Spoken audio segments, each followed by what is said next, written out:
मी दिसायला खूप सुंदर होते. निळेशार डोळे, लांबसडक केस. पण माझा नवरा खूप व्यसनी होता. तो नेहमी आजारीच राहत असे. त्यामुळे मी मात्र नवऱ्याच्या प्रेमापासून वंचित होते. मला खूप एकटं वाटायचं. अशा परिस्थितीत माझ्या आयुष्यात प्रफुल्ल आला. तो एकटाच राहायचा. मी भाजी विकायचं काम करायचे. एके दिवशी प्रफुल्लने मला त्याच्या घरी थोडं सफाईचं काम करायचं होतं, त्यासाठी बोलावलं. मी त्याच्या घरी गेले, पण त्याने तर पुढे माझ्यासोबत काय घडलं सविस्तरपणे सांगणार आहे व्हिडिओमध्ये. चला तर सुरुवात करते मग. भाजी घेते का कोणी? भाजी, मेथीची भाजी, ताजी ताजी भाजी. अहो, कितीला दिली भाजी? 40 रुपयाला एक जुडी.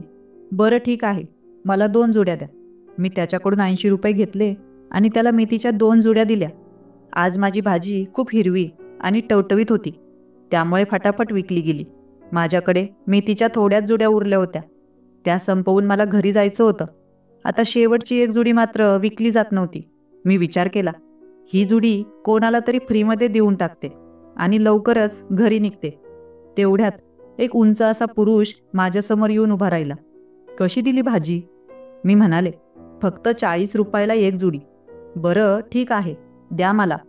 असं म्हणत त्याने ती जुडी माझ्याकडून घेतली आणि मला 500 रुपयांची नोट दिली.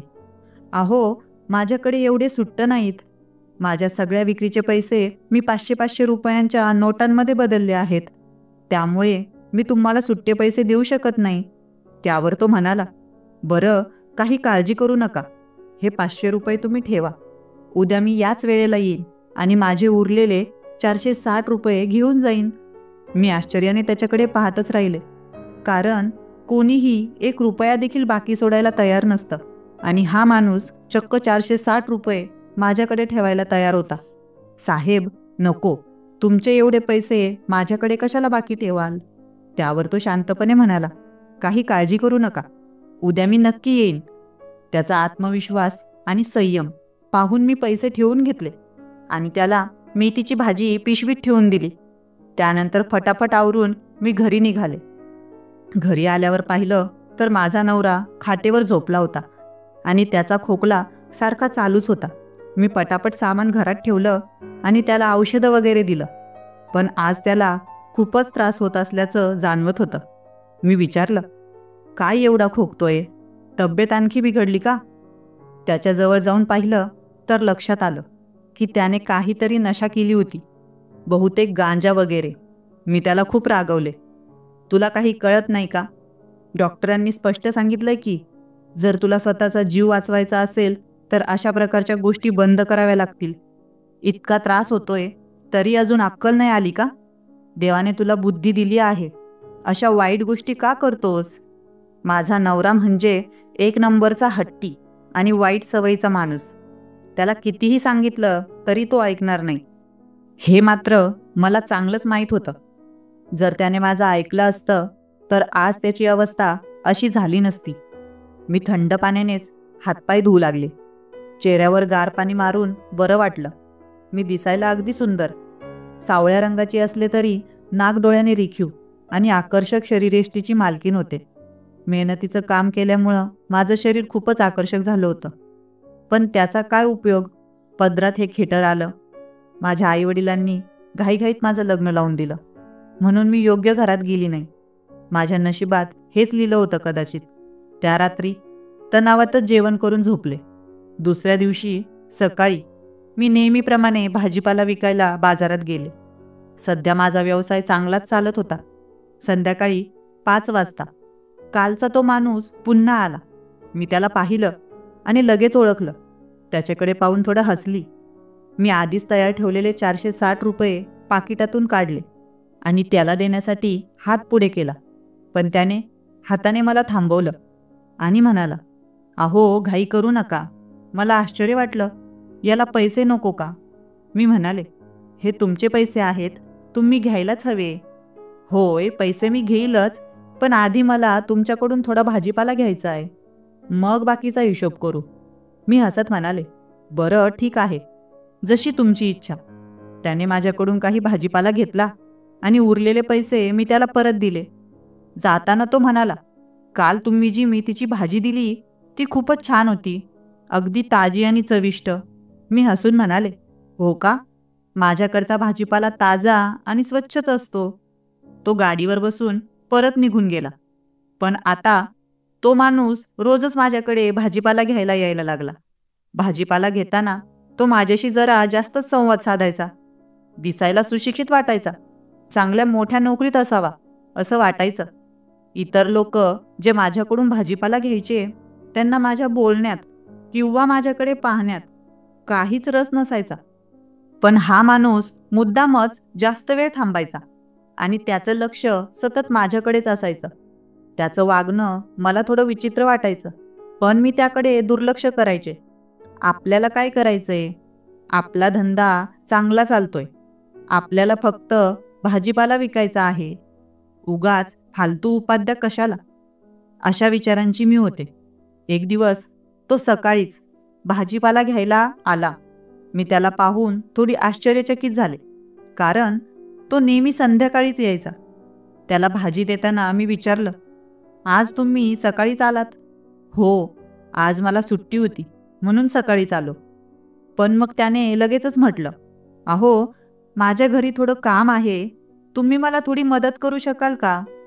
मी विचारात पडले, माझ्याकडे याचं कशाचं काम असणार? तोवरच तो स्पष्ट करत म्हणाला, माझ्या घरी एक छोटंसं गार्डन आहे. तिथं मला काही फुलांची झाडं लावायची आहेत आणि थोडी सफाईही करायची आहे. जर तुमच्या ओळखीचं कोणी असेल, बाई किंवा मुलगा, तर त्यांना माझ्याकडे पाठवाल का? मी त्या कामासाठी चांगला मोबदला देईन. त्याचं बोलणं ऐकून मला बरं वाटलं, पण मी थोडा विचार करून त्याला उत्तर दिलं, हो साहेब, ठीक आहे, मी नक्की पाठवेन. कधी पाठवायचं? तो म्हणाला, परवा. परवा रविवार आहे ना, मला सुट्टी असते, मी घरीच असतो. मी त्याला विचारलं, तुमचं नाव काय? माझं नाव प्रफुल्ल आहे. ठीक आहे, तसं मीही यायला तयार आहे, पण तुमची काही हरकत नसेल तर. तो आनंदाने म्हणाला, हो, चालेल ना, तुम्ही आलात तर अगदी छानच होईल. त्याच्या चेहऱ्यावर एक वेगळाच आनंद झळकत होता. त्यानं लगेच विचारलं, तुमचं नाव काय? माझं नाव लता आहे. दुसऱ्या दिवशी संध्याकाळी बरोबर 5 वाजता तो पुन्हा आला आणि विचारलं, लताजी, मग उद्या येणार आहात ना? मी म्हणाले, हो हो, नक्कीच येणार आहे, पण तुमचं घर कुठे आहे? ते मात्र मला माहीत नाही. माझं घर इथून जवळच आहे, पण रस्ता खूपच अवघड आहे. बऱ्याच गल्ल्यांमधून जावं लागतं. त्यामुळे सांगितलं तरी कदाचित तुमच्या लक्षात राहणार नाही. एक काम करा, उद्या सकाळी 10 वाजता मी इथंच येईल, मग आपण सोबतच जाऊ. मी म्हणाले, अहो, हे तर अगदी सोपं झालं. ठीक आहे, उद्या मी तयार असेन. त्या संध्याकाळी मी भाजीपाला विकून घरी पोहोचले.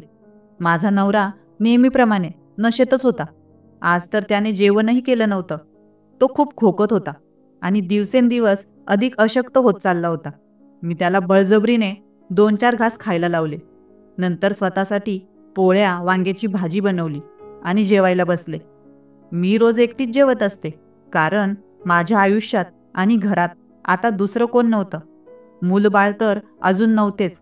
लग्नाला बरीच वर्ष झालेली, पण नवऱ्याच्या वाईट सवयींमुळे माझं संपूर्ण जीवन उद्ध्वस्त झालं होतं.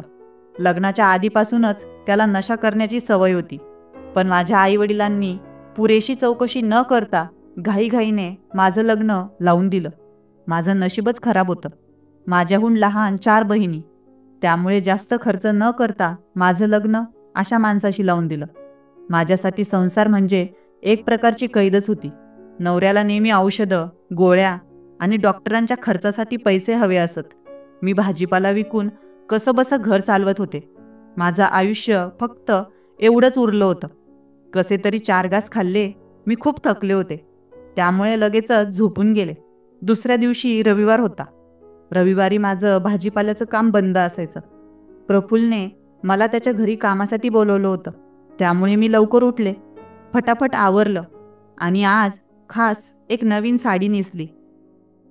रोज मी जुन्याच साड्या नेसायचे, पण आज थोडंसं छान दिसायचं होतं. ते मात्र माहीत नाही कोणासाठी.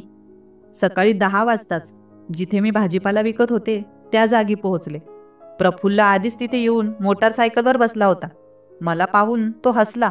मी त्याच्याजवळ गेले आणि काही क्षण तो मला बघतच राहिला. मला थोडं विचित्र वाटलं, पण मी म्हणाले, चला, उशीर झाला का मला? नाही नाही, तुम्ही अगदी वेळेवर आलात. मीच थोडा लवकर आलो. बरं, ठीक आहे, बसा मागे. मला थोडं अवघडल्यासारखं वाटलं, कारण मी कधीच कोणाच्या मोटरसायकलवर बसले नव्हते. मी तशीच उभी राहिले. तेव्हा त्याने पुन्हा सांगितलं, अहो बसा ना, काळजी करू नका, जवळच आहे घर. मी गाडी हळूहळू घेऊन जाईन. आधी तुम्ही बसा, मग मी गाडी सुरू करतो. मी म्हटलं, बरं ठीक आहे. तो थोडा पुढे सरकला आणि मला मागे बसायला थोडी जागा मोकळी करून दिली. मी माझी साडी नीट सावरली आणि त्याच्या मागे बसले. बसलात का? हो बसले. मात्र मी माझ्या हाताने कुठे पकडू म्हणजे मला बॅलन्स करून बसता येईल हेच मला कळत नव्हतं. मी एका हाताने मागे पकडलं होतं, पण दुसरा हात कुठे ठेवू हे आता समजत नव्हतं. तेव्हा तो म्हणाला, तुम्ही हात माझ्या खांद्यावर ठेवू शकता, काळजी करू नका. हे ऐकून मला खूप अवघडल्यासारखं वाटलं, पण दुसरा काही पर्याय नव्हता. मी माझा हात त्याच्या खांद्यावर ठेवला. तो म्हणाला, चालू करतो गाडी? हो करा. त्याने गाडी हळूहळू सुरू केली. गाडी चालत असताना मला गचके लागत होते आणि त्याचबरोबर एक वेगळाच अनुभवही येत होता. सगळं काही मागे जात होतं. वारा थोडासा चेहऱ्यावर लागून गार वाटत होतं. काही वेळ गाडी चालवल्यावर तो एका मोठ्या घराजवळ थांबला. खरं तर ते घर नव्हतं, तो एक बंगला होता. त्याने गाडी थांबवली आणि म्हणाला, उतरा. मी हळूच गाडीवरून खाली उतरले. त्याच्या घराकडे पाहून मी थक्क झाले. तो मोठा बंगला होता, ज्याला एक मोठं गेट होतं. त्याने गेट उघडलं आणि मला आत बोलावलं. मी गेटमधून आत गेले आणि पाहून थक्क झाले. घराच्या आजूबाजूला खूप छान झाडं होती आणि मोठी मोकळी जागा होती. सगळं खूपच नीटनेटकं आणि सुंदर वाटत होतं. घर बाहेरून सुद्धा भव्य आणि आकर्षक दिसत होतं. तो म्हणाला, चला आत, आपण कामाची योजना करूया. मी त्याच्याकडे पाहून फक्त मान हलवली, पण मनात खूप विचार सुरू झाले होते. आता तो पुढे चालत होता आणि मी त्याच्या मागे मागे चालत होते.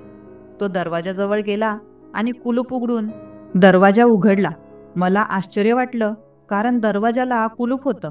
मनात विचार आला, घरी कोणीच नसावं का? पण मी त्याला काही विचारलं नाही. त्याने मला घराच्या आत बोलावलं आणि सोफ्यावर बसायला सांगितलं. मी तशीच उभी राहिले.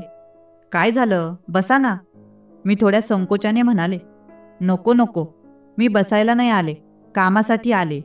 तुम्ही काम सांगा. तेव्हा तो हसत म्हणाला, अहो असं परक्यासारखं का वागता? बसा ना तुम्ही. पहिल्यांदाच माझ्या घरी आला आहात. थोडं बसा, मग दिवसभर तुम्हाला कामच करायचं आहे. मी त्याचं बोलणं ऐकून थोडी संकोचले आणि नकळत हसले. मग त्याने पुन्हा आग्रह केल्यावर मी सोफ्यावर बसले. बया, तो सोफा इतका मऊ होता. माझ्या आयुष्यात मी कधीच अशा सोफ्यावर बसले नव्हते. थोड्या वेळाने तो माझ्यासाठी चहा घेऊन आला आणि म्हणाला, हा घ्या, चहा प्या. अहो, मी घरूनच चहा पिऊन आले आहे. अहो घ्या ना, माझ्या हातचा चहा एकदा पिऊन बघा. मी त्याच्या हातून चहा घेतला आणि 2 घोट घेतले. चहा खूपच छान बनवला होता. चहा पिऊन झाल्यावर मी कप समोर टेबलावर ठेवला. तो म्हणाला, लता बघा, घराच्या मागे काही कचरा झाला आहे, तो काढायचा आहे आणि तिथं काही छोटी छोटी झाडं लावायची आहेत. मी नर्सरीतून झाडं आणली आहेत. तुम्हाला झाडं लावता येतात ना? मी म्हणाले, हो हो, मला सगळं काम येतं. तुम्ही फक्त सांगा कुठे काय करायचं आहे. तेव्हा तो उठला, चला माझ्या मागे या. मी त्याच्या मागे गेले. आम्ही घराच्या मागच्या बाजूला गेलो. तिथे मोठी मोकळी जागा होती. काही छोटी झाडं होती, ज्यांना सुंदर फुलं लागलेली. तुम्हाला बागकामाची आणि फुलांची खूप आवड दिसते. हो लता, खूप आवड आहे मला फुलांची. तिथं मात्र खूप कचरा साचलेला होता. त्याने म्हटलं, ठीक आहे, तुम्ही काम सुरू करा, मी घरात जातो. काही लागलं तर मला सांगा. तो आत निघून गेला. मी कचरा साफ करायला सुरुवात केली. त्याने नर्सरीतून आणलेल्या झाडांना कुठे लावायचं ते मी विचार करू लागले. 2-3 तास काम करून झालं. तो परत माझ्याकडे आला आणि म्हणाला, लता, तुम्हाला भूक लागली असेल ना? हो लागली आहे. मी आता घरी जाऊन जेवण करून येते. आता रस्ता मला लक्षात राहिला आहे. हे ऐकून तो हसायला लागला आणि म्हणाला, अहो, जेवणासाठी घरी जायची काही गरज नाही. मी बाहेरून जेवण मागवलंय आणि जास्तच मागवलंय. तुम्ही इथेच जेवा. त्याचं बोलणं ऐकून मी थोडी गोंधळले, पण जेवण तिथेच करण्याचं ठरवलं. बोलत असताना मात्र मी त्याच्याकडे पाठ करून उभी होते. आता मी माझी मान फिरवली आणि त्याच्याकडे पाहिलं. त्याला पाहताच मी थोडी अवाक झाले, कारण तो फक्त एका छोट्या बनियनवर होता आणि खाली बरमुडा घातला होता. त्याचं शरीर पाहून मी थोडी गोंधळूनच गेले. त्याचा देखणा आणि सडपातळ बांधा खूपच आकर्षक वाटत होता. पण मी लगेच स्वतःला सावरलं आणि लक्ष दुसरीकडे वळवलं. मनातल्या मनात मी विचार केला, आपण इथे कामासाठी आलोय, बाकी कशात लक्ष घालायचं नाही. माझ्या पायांना माती लागली होती, म्हणून मी त्याला म्हणाले, मला थोडं पाणी आणून द्याल का? मी बाहेरच हातपाय धुवून घेते. त्याने हसत उत्तर दिलं, लता, एवढं टेन्शन घेऊ नका. आत बाथरूममध्ये जाऊन आरामात हातपाय धुवून घ्या. मी थोडा संकोच केला, पण मग त्याच्या म्हणण्यावर बाथरूममध्ये गेले. त्याचं बाथरूम खूपच स्वच्छ आणि सुंदर होतं. आतमध्ये विविध प्रकारचे साबण ठेवले होते. मी माझे हातपाय धुतले आणि बाहेर आले. तो हॉलमध्ये बसला होता. काही वेळाने तो आत गेला आणि पिशव्यांमध्ये काही जेवणाचं सामान घेऊन आला. लताजी, बसा, आपण जेवण करूया आता, मी म्हणाले. बरं, मी खाली बसते. तो पटकन बोलला, असं कसं? तुम्ही वरच बसा, खाली कशाला? मी परत संकोचाने त्याच्या सांगण्यावर सोफ्यावर बसले. आम्ही एकत्र जेवण करू लागलो. मला थोडं आश्चर्य वाटत होतं, कारण एवढा श्रीमंत माणूस असूनही तो मला इतका आदर देत होता. माझं मन खूप भरून आलं. जेवण खूप स्वादिष्ट होतं. मी त्याचं कौतुक करत म्हणाले, खरंच जेवण खूप छान आहे. तो हसतच, तुम्हाला आवडलं म्हणजे माझं काम झालं. जेवण झाल्यावर मी पुन्हा कामाला लागले. आता दुपारचे 3 वाजले होते. मी झाडं लावत होते तेव्हा तो परत तिथे आला. लताजी, तुम्ही खूप छान काम करत आहात, मी म्हणाले. हो, पण काम अजून खूप आहे. एका दिवसात पूर्ण होणार नाही. ठीक आहे, मग तुम्ही उद्याही या, चालेल ना? मी उत्तर दिलं, हो ठीक आहे, मी उद्या येईल. आता 4 वाजले होते. मी त्याला सांगितलं, मी आता घरी जाते, उद्या परत येते. हो ठीक आहे, तुम्हाला हातपाय धुवायचे असतील तर पुन्हा बाथरूममध्ये जाऊन धुवून घ्या. मी परत बाथरूममध्ये गेले. बाथरूममध्ये हातपाय धुत असताना 2 नळ दिसले. एक थंड पाण्याचा आणि दुसरा गरम पाण्याचा होता. मी थंड पाण्याचा नळ चालू केला, कारण थकलेली असल्याने थंड पाणीच अंगावर घेणं छान वाटत होतं. असं छान बाथरूम मी आयुष्यात पहिल्यांदाच पाहिलं होतं.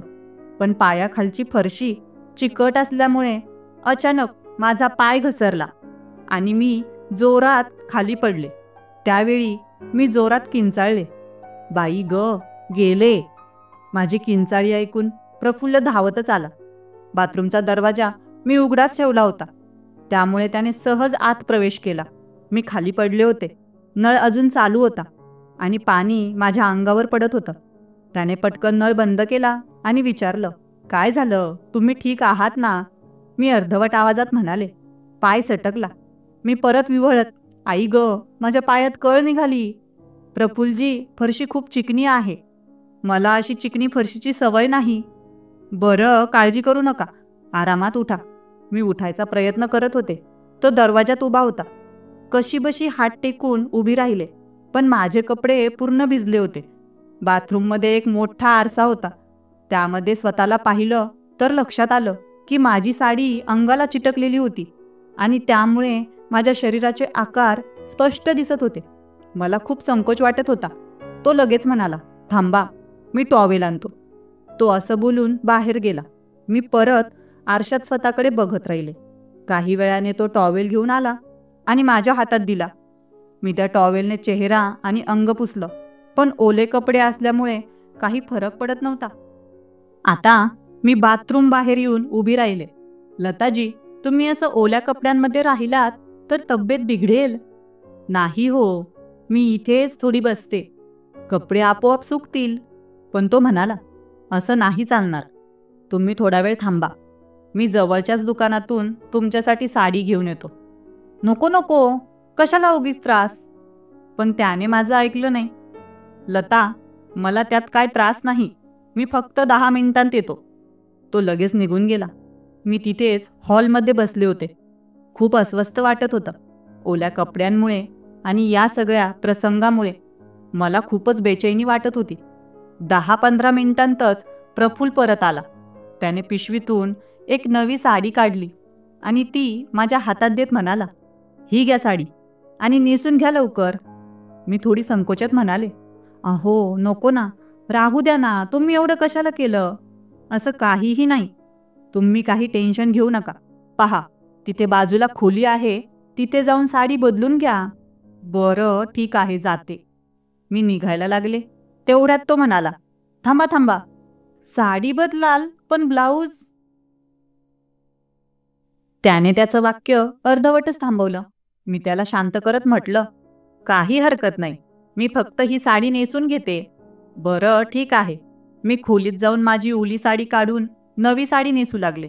साडी काढताना माझं लक्ष स्वतःच्या शरीराकडे गेलं. थंड पाण्यामुळे माझं शरीर पूर्ण गारठलं होतं आणि ब्लाऊज अंगाला पूर्ण चिटकला होता. मी थोडी थरथरत होते. कसं तरी स्वतःला सावरलं आणि ती नवी साडी नेसली. ती आकाशी रंगाची साडी खूपच सुंदर होती. जेव्हा मी बाहेर आले तेव्हा प्रफुल्ल सोफ्यावर बसले होते.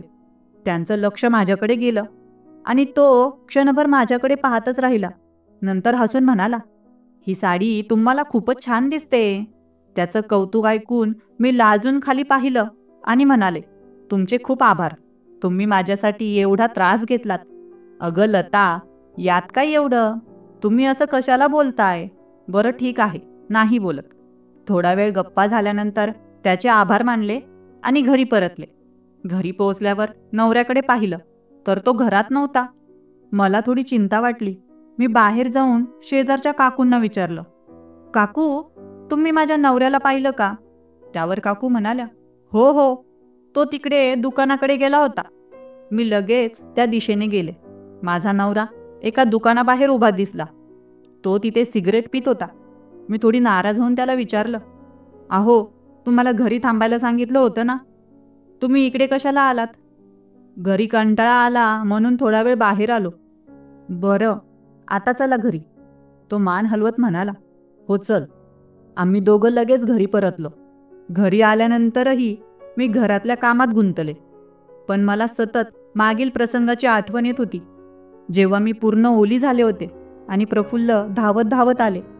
त्यावेळी त्यांची नजर माझ्याकडे गेली होती. तेव्हा मला त्याच्या नजरेत काहीतरी वेगळं जाणवलं होतं. पण त्याचा तो भाव मला वाईट वाटला नाही. उलट मला जाणवलं की ते मला खूप आदराने वागवत होते. गरीब बाईला कोणी एवढं सन्मानाने वागवलं की मन अगदी भरून येतं. माझंही अगदी तसंच झालं होतं. माझ्या मनात विचार येत होता, एवढ्या मोठ्या घरात तो एकटाच का राहतो. त्याचा परिवार नाही का, त्याचं लग्न झालं नसेल का. तसं पाहता त्याचं वयही काही जास्त नव्हतं. माझ्या वयाच्या आसपासच तो दिसत होता. मी ठरवलं की उद्या त्याला याबद्दल नक्कीच विचारायचं. काल रात्री असं वाटू लागलं होतं, कधी रात्र संपेल आणि उद्याचा दिवस कधी उजाडेल, कारण मला पुन्हा त्याच्या घरी जायचं होतं. दुसऱ्या दिवशी मी लवकर उठले, आंघोळ केली आणि तयार होऊन प्रफुल्लच्या घरी निघाले. त्याचं घर माझ्या घरापासून फार लांब नव्हतं. साधारण 15-20 मिनिटातच मी तिथे पोहोचले. 10:30 वाजले असतील. तो घराच्या बाहेरच अंगणात होता. गेट थोडंसं उघडं होतं, त्यामुळे मी थेट आत गेले. तो मोबाईलवर काहीतरी करत होता. त्याने मला पाहिलं आणि त्याच्या चेहऱ्यावर स्मितहास्य झळकलं. मी तुमचीच वाट पाहत होतो. हो का, तुमचं काम पूर्ण करून टाकते म्हटलं आज. काही घाई नाही, आरामात करा हो. तो पुढे म्हणाला, या ना घरात, नाश्ता करा. मी म्हणाले, नको नको, नाश्ता करूनच आले आहे. लताजी, तुम्हाला नाश्ता तर करावाच लागेल. मला भूक नाहीये, एवढ्या लवकर खायची सवय नाही मला. पण तरीही तो म्हणाला, नाही, काही नाही, चला. तो माझ्याजवळ आला आणि माझा हात पकडून मला आत घेऊन जाऊ लागला. त्याने हात पकडल्यामुळे मी चकित झाले. त्यालाही ते लक्षात आलं आणि त्याने लगेचच हात सोडला. तो थोडं लाजत म्हणाला, या आतमध्ये. मी आत गेले. त्याने माझ्यासाठी मस्त नाश्ता आणला. मी थोडा नाश्ता केला. बस झालं, माझं पोट भरलं. लताजी, तुम्ही तर खूपच थोडं खाता. त्याचं ते बोलणं ऐकून मी गालातल्या गालात हसले. बरं ठीक आहे. मग मी घराच्या मागे जाऊन राहिलेलं काम आवरायला सुरुवात केली. अर्ध्या तासाच्या कालावधीनंतर तो तिथे आला आणि म्हणाला, तुमचं काम खूप व्यवस्थित आहे. मला खूप आवडलं. मी त्यावेळी काही छोटे खड्डे खोदत होते. हे खड्डे खोदण्यासाठी लागणारं सामान त्याच्या घरी होतं. त्यामुळे मला कोणतीही अडचण नव्हती. मी झाडं लावण्यासाठी खड्डे तयार करत होते, पण अजून काही खड्डे खोदायचे बाकी होते. तेव्हा तो म्हणाला, मी तुम्हाला मदत करू का? नको नको, मी करते की. अगं सुरेखा, मलाही शिकायची आवड आहे. एका दिवशी करून पाहिलं होतं, पण जमलं नाही. बरं ठीक आहे. त्याने माझ्या हातातून कुदळ घेतली आणि खड्डा खोदायला सुरुवात केली, पण तो कुदळ उलटी धरून खोदत होता. मी म्हणाले, असं नाही, बघा असं करायचं असतं. मी त्याच्या हातातून कुदळ घेतली आणि त्याला योग्य पद्धतीने कसं करायचं ते दाखवलं. त्याने परत कुदळ घेतली आणि प्रयत्न केला, पण त्याला अजूनही जमत नव्हतं. मग तो म्हणाला, एक काम करा ना, तुम्ही माझा हात धरून शिकवा. त्याचं हे बोलणं ऐकून मी थोडीशी चकित झाले. प्रफुल्ल मनापासून म्हणाला, बरं जाऊ द्या, तुम्हाला इच्छा नसेल तर राहू द्या. त्याचा नाराज चेहरा बघून मी म्हणाले, नाही नाही, शिकवेन मी तुम्हाला, नाराज होऊ नका. मी त्याच्याजवळ गेले, माझ्या हातातली कुदळ त्याच्या हातात दिली आणि सांगितलं, हे बघा, असं पकडायचं. त्याला शिकवताना माझे हात त्याच्या हाताला लागत होते, पण मी त्याकडे दुर्लक्ष करत त्याला व्यवस्थित समजावत होते. आता तो योग्य पद्धतीने कुदळ मारायला शिकला होता आणि छोटे खड्डे खोदू लागला.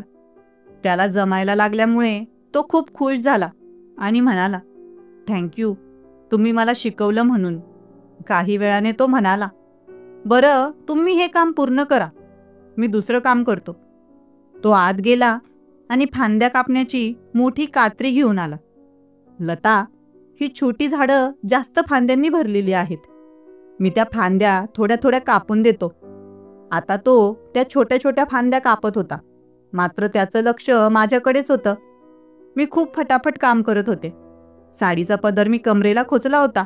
मी म्हणाले, प्रफुल्लजी, तुम्ही एकटेच राहता का इथं? तो काही वेळ शांत राहिला. मग मी बोलले, मी काही चुकीचं विचारलं का? नाही हो, होय, मी एकटाच राहतो. का? तुमचं लग्न झालं नाही का? नाही, अजून माझं लग्न झालं नाही. लता, का?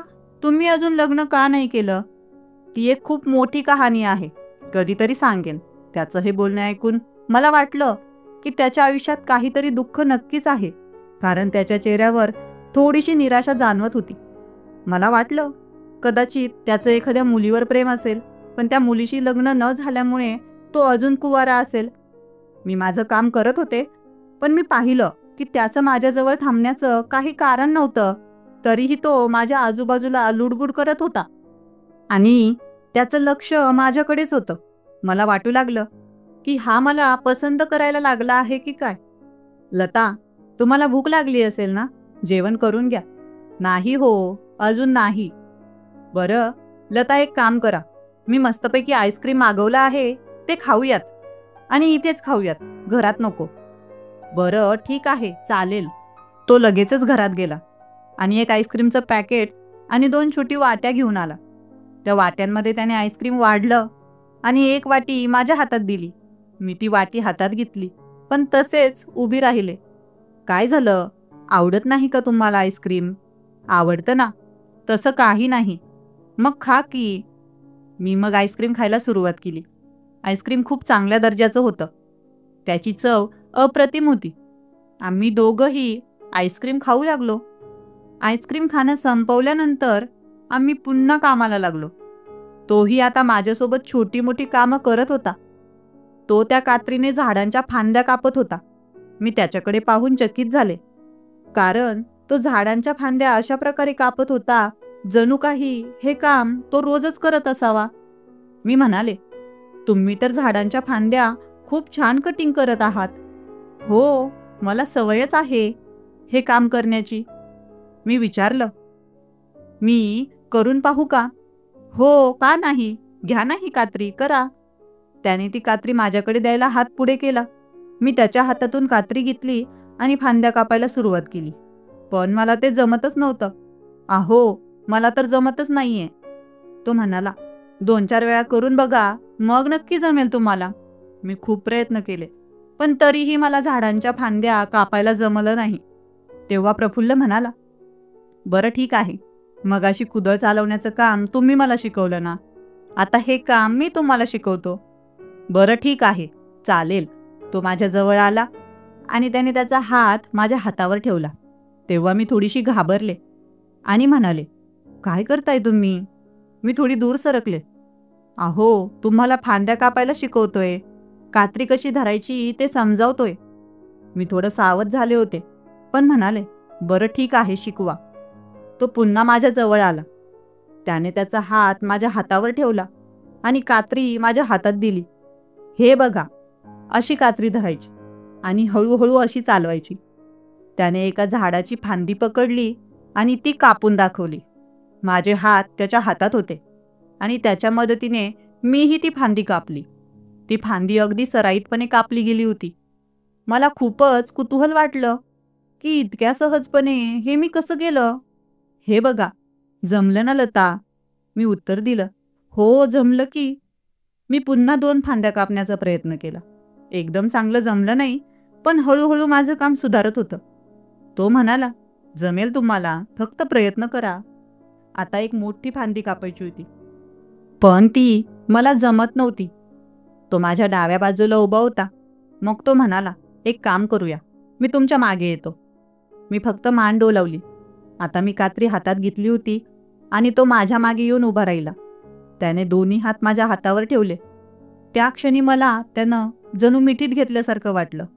मी काही बोलले नाही, पण अशा परिस्थितीत मी पहिल्यांदाच होते.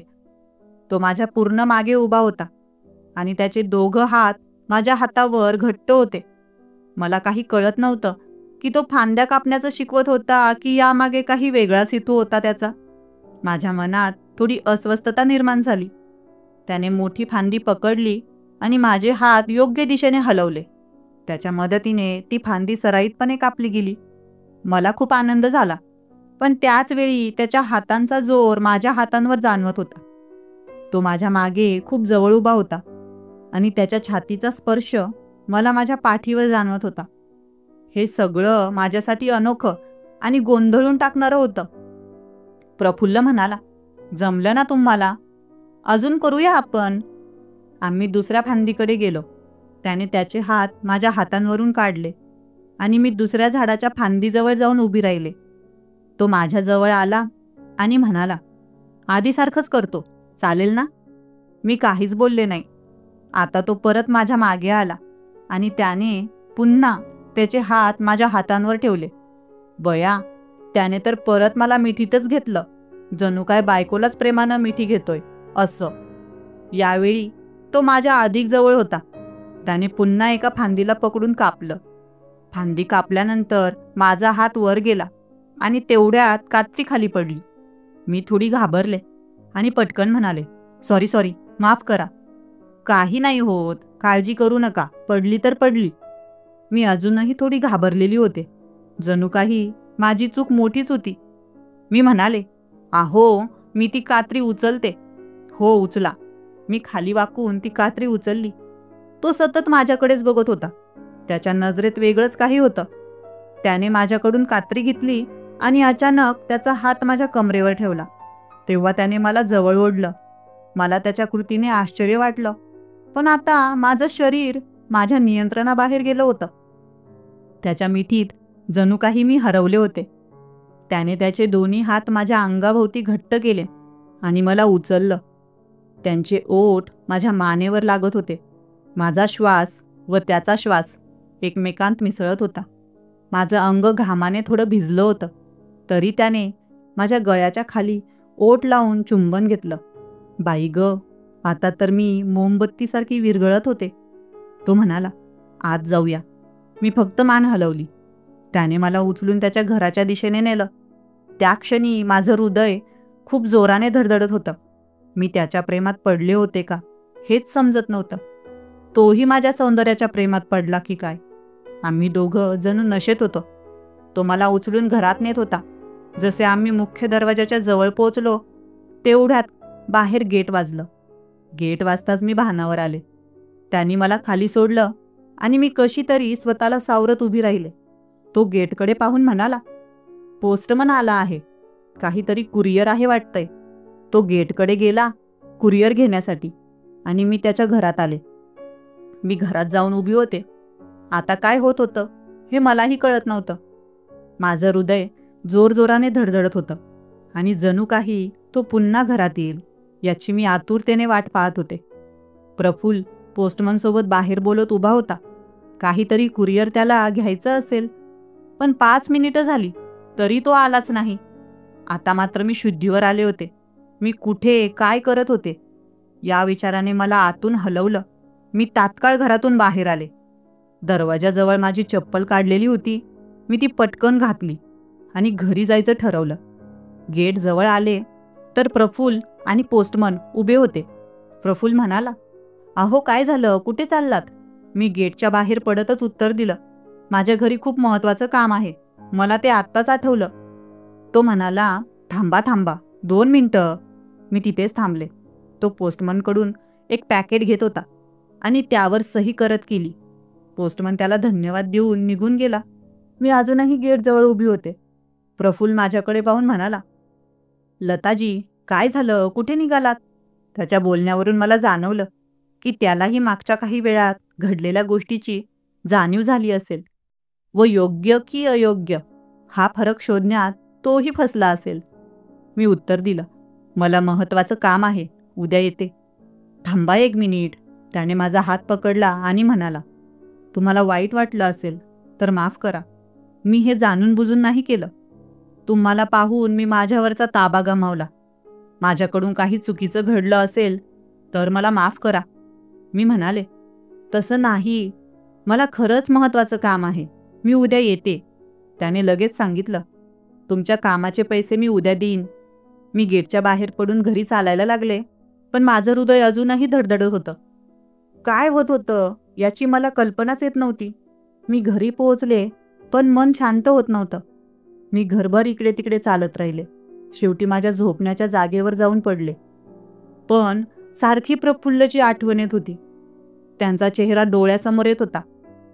मी निघून येऊन काही चुकीचं केलं का? अजून तिथे थांबायला हवं होतं का? मनातल्या भावना पूर्ण करायला हव्या होत्या का? प्रफुल्लला वाईट वाटलं असेल का मी निघून आले तर? त्याला मी अपमानित केलं असं तर वाटत नसेल ना? असे अनेक प्रश्न आणि विचार माझ्या मनात घोंगावत होते. शेवटी मी ठरवलं, उद्या नक्की जाईन. त्याच गोंधळलेल्या मनस्थितीत मी जेवण करून झोपले. सकाळी उठल्यावर पाहिले तर माझा नवरा खाटेवर गारटलेल्या अवस्थेत झोपला होता. मी त्याला आवाज दिला, पण त्याने काहीच प्रतिसाद दिला नाही. घाबरून मी जवळ जाऊन त्याला हलवले, पण तरीही तो जागा झाला नाही. आता मात्र माझ्या काळजाचा ठोका चुकला. मी ताबडतोब शेजारच्या काकूला बोलावले आणि ॲम्ब्युलन्ससाठी फोन केला. आम्ही त्याला दवाखान्यात नेले. डॉक्टरांनी काही तपासण्या केल्यानंतर सांगितले की त्याची परिस्थिती खूप गंभीर आहे आणि त्याला वेळेत दवाखान्यात आणण्यात उशीर झाला आहे. आम्ही उपचार सुरू करतो, पण तुम्हाला आधी काही रक्कम जमा करावी लागेल. माझ्याकडे फक्त 5,000 रुपये होते. तेवढेच मी काउंटरवर जमा केले. उपचार सुरू झाले, पण नवऱ्याच्या परिस्थितीत फारशी सुधारणा होत नव्हती. डॉक्टरांनी सांगितले की त्याला बरेच दिवस दवाखान्यात ठेवावे लागेल. दवाखान्याचा खर्च कसा भरावा याची मला खूप चिंता वाटत होती. माझ्याकडे इतके पैसे नव्हते. काही नातेवाईकांकडे मदत मागितली, पण त्यांच्याकडेही आर्थिक स्थिती फारशी चांगली नव्हती. अशा परिस्थितीत माझ्या मनात विचार आला, प्रफुल्लजींकडे मदत मागावी का? माझ्या मनात 2 विचार चालू होते. एक म्हणत होते, हो मदत माग, तर दुसरे म्हणत होते, नाही, त्यांनी जर मदत नाकारली तर अजूनच वाईट वाटेल. तरीही शेवटी मी ठरवले की एकदा त्यांना विचारून तरी बघावे. माझ्या अशा परिस्थितीमध्ये मला दुसरा कोणताच पर्याय दिसत नव्हता. आता तर जास्त वेळ मी दवाखान्यातच असायची. माझ्या नवऱ्याची जी नर्स देखभाल करत होती तिला मी सांगितलं, मी घरी जाऊन येते, मला काही पैशांचं काम आहे. ती म्हणाली, बरं ठीक आहे ताई. सकाळचे 9 वाजले होते. मी ठरवलं, लवकरच प्रफुल्लजींच्या घरी जाते, नाहीतर ते त्यांच्या ड्युटीवर निघून जातील. सुमारे 9 वाजताच मी त्यांच्या घरी पोहोचले. कृपेने ते घरीच होते, कारण त्यांच्या बंगल्याचे गेट उघडं होतं. मी थेट आत गेले आणि दरवाजावर टकटक केलं. काही क्षणांतच प्रफुल्लजींनी दरवाजा उघडला. त्यांनी मला पाहून प्रश्नार्थक नजरेने विचारलं, अहो काय झालं? त्या दिवशी मी तुमची खूप वाट बघितली, पण तुम्ही आलाच नाहीत. तुम्ही अचानक गायब झालात. मी तुम्हाला शोधायला भाजीपाला मार्केटमध्ये गेलो होतो, पण तुम्ही तिथे नव्हता. मला तुमची खूप काळजी वाटली आणि तुमच्या घराचा पत्ताही मला माहीत नाही. मी म्हणाले, हो काळजी करू नका, मी ठीक आहे. पण मला तुमची एक गरज आहे. तुम्ही हो म्हणालात तरच करा, नाही म्हटलं तरी काही हरकत नाही. ते म्हणाले, अगं लता काय झालंय? अहो माझ्या नवऱ्याची तब्येत अचानक बिघडली. त्यांना काही दिवसांपासून दवाखान्यात ॲडमिट केलं आहे. आता मला पैशांची खूप गरज आहे. तुम्ही काही मदत केली तर बरं होईल. त्यांनी विचारलं, किती लागतील? मी थोडी थांबून म्हणाले, 50. तिथेच माझं वाक्य थांबवलं. ते म्हणाले, तुला 50,000 म्हणायचंय का? मला वाटलं एवढे पैसे ते लगेच देणार नाहीत, पण त्यांच्या चेहऱ्यावर हसू होतं. ते म्हणाले, काळजी करू नकोस, मी कालच बँकेतून पैसे काढले होते. मला गरज लागणार होती, पण सध्या नकोत. हे पैसे तू घे. ते कपाटाजवळ गेले, एक पिशवीत पैसे आणले आणि माझ्या हातात दिले. म्हणाले, मोजून घे. मी त्यांचे मनापासून आभार मानले आणि म्हटलं, मला घाई आहे, जाऊ का? हो जा. मी परत दवाखान्यात जायला निघाले. त्यांनी ना माझा पत्ता विचारला ना नंबर घेतला. एवढ्या विश्वासाने त्यांनी मला 50,000 रुपये दिले. त्यांच्याबद्दल मनात आदर खूप वाढला होता. ते पैसे घेऊन मी दवाखान्यात पोहोचले, पण तिथे पोहोचताच थोडी चुळबुळ जाणवली. मी नवऱ्याच्या रूममध्ये गेले तर तो बेडवर नव्हता. मला वाटलं त्याला वैद्यकीय चाचणीसाठी हलवलं असेल. मी नर्सला विचारलं, माझे पती कुठे आहेत? नर्सने काही क्षण मौन पाळलं. मग ती म्हणाली, ताई माफ करा, तुमचे पती. ती एवढं बोलून थांबली. मी परत विचारले, बोला ना, कुठे आहेत ते? ताई तुम्ही घरी गेलात आणि त्यांनी प्राण सोडला. हे ऐकून माझ्यावर आभाळच कोसळलं. तो कसाही असला तरी माझा नवरा होता, पण जे नशिबात लिहिलं होतं तेच झालं. मी खूप दुःखी झाले. नवऱ्याला घरी नेलं आणि सर्व क्रियाविधी पूर्ण केल्या. काही नातेवाईक घरी आले होते. या सगळ्यात 15 दिवस कसे गेले कळलंच नाही. सर्व नातेवाईक निघून गेले आणि घर आता शांत होतं. पण घर खूप रिकामं वाटत होतं. नवरा काही कामाचा नसला, पण घरात तरी असायचा. पण आता तेही नव्हतं. काही दिवसांनी माझ्या माहेरच्यांनी विचारलं, माहेरी ये, तुझं मन हलकं होईल. पण मी नकार दिला. मला इथेच राहायचंय. जेव्हा वाटेल तेव्हा येईन. काही दिवसांनी मला कामावर परतण्याची गरज भासली. प्रफुल्लजींनी दिलेले 50,000 आठवले. त्यापैकी 20,000 दवाखान्यात जमा केले होते आणि 30,000 माझ्याकडे उरले होते. मला वाटलं हे पैसे त्यांना परत करावेत. मग भाजीपाल्याचा धंदा सुरू केल्यानंतर 20,000 हळूहळू परत करेन. त्यांनी वाईट वेळी दिलेली मदत मनातून उतरू शकत नव्हती. मी माझ्या भाजीपाल्याचा धंदा परत सुरू केला. सकाळपासूनच भाजी विकायला लागले. 2 दिवस चांगलं काम झालं. तिसऱ्या दिवशी सकाळी 9 वाजता प्रफुल्लजींचे उरलेले 30,000 रुपये घेऊन मी त्यांच्या घरी गेले. ते घरातच होते. त्यांच्या चेहऱ्यावरून दिसत होतं की मला पाहून ते खूप आनंदी झाले. मी मात्र पडलेल्या चेहऱ्याने त्यांना म्हणाले, प्रफुल्लजी, तुम्ही माझी खूप मोठी मदत केलीत. याबद्दल मी तुमची खूप आभारी आहे. ते म्हणाले, हो झालं ना तुमचं काम, मग बाकी काही हरकत नाही. मी त्यांना पैसे देत म्हणाले, हे घ्या, तुमचे काही पैसे उरले आहेत. तेव्हा ते म्हणाले, अहो एवढी काही घाई नाही, मला तुम्ही नंतर कधीही दिले तरी चालेल. मी काही तुमच्याकडे लगेच मागत नाहीये. मी उत्तर दिलं, नाही हो, बघा हे पूर्ण पैसे नाहीत, 30,000 आहेत.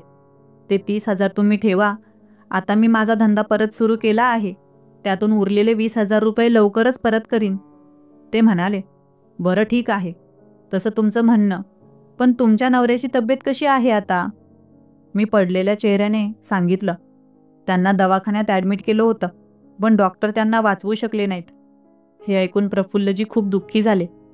ते म्हणाले, जाऊ द्या लताजी, जे आपल्या नशिबात असतं तेवढंच आयुष्य देवाने लिहिलं असतं. सगळं निश्चित आहे, आपल्याला ते स्वीकारावंच लागतं. मी म्हणाले, हो, खरं बोललात तुम्ही. बरं ठीक आहे प्रफुल्लजी, आता मी येते. आणि तुमच्या कामाचं काय झालं लता? मी काही दिवस तुमची वाट पाहिली, पण तुम्ही आला नाहीत, म्हणून मग ते काम स्वतःच करून घेतलं. मी त्यांचे आभार मानले आणि घरी आले. माझं काम पुन्हा सुरू केलं होतं.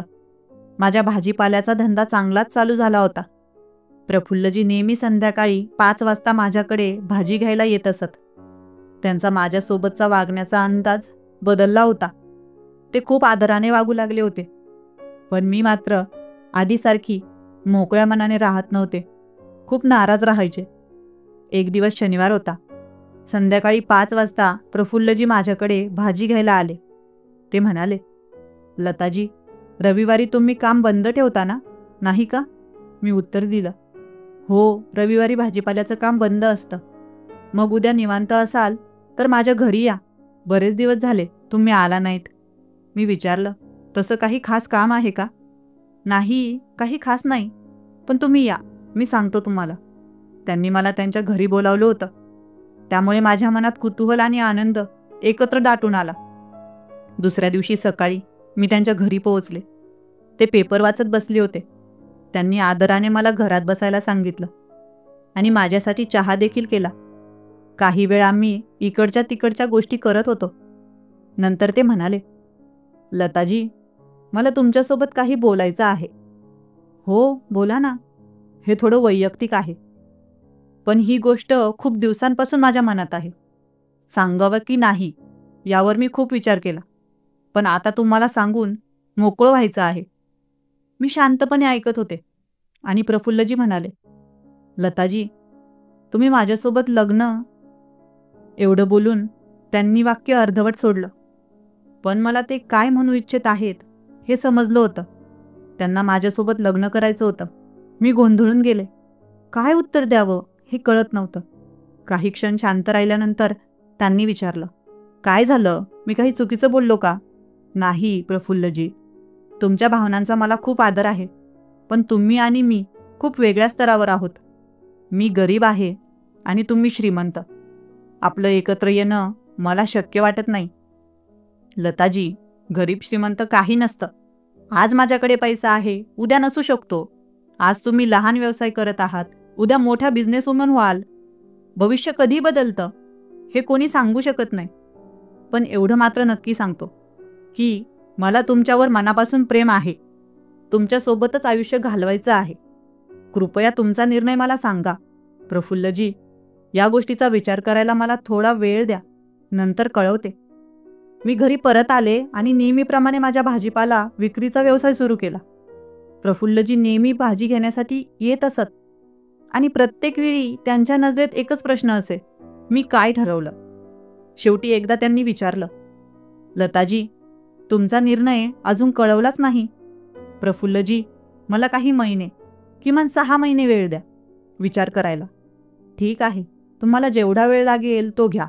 मी 6 महिने मागून घेतले होते, कारण मला खात्री करायची होती की प्रफुल्लजींचं प्रेम माझ्यावर खरं आहे की फक्त आकर्षण, की फक्त माझा शारीरिक भोग घेणं हा त्यांचा हेतू आहे.